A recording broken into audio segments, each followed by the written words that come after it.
શું સુરતમાં કાયદાનો ડર નથી રહ્યો? શું સુરતમાં તોફાની તત્વો પર પોલીસનો અંકુશ નથી? આ સવાલ એટલા માટે કારણ કે કેટલાક દિવસોથી સુરતમાં વધી રહી છે ક્રાઇમની ઘટના.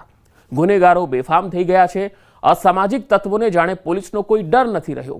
આજે કડોદરામાં એક બાળકીની કરપીણ હત્યા કરી દેવાઈ.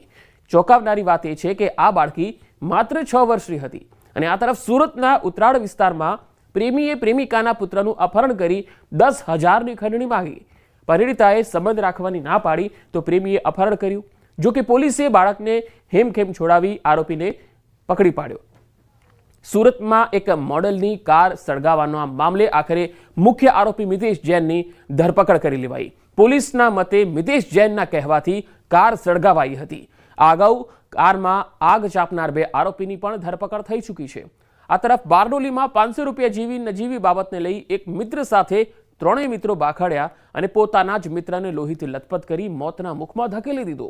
કૌભાંડમાં પણ સુરત પાછળ નથી. 200 કરોડના કૌભાંડના તાર હવે ક્યુબા સુધી લંબાયા છે.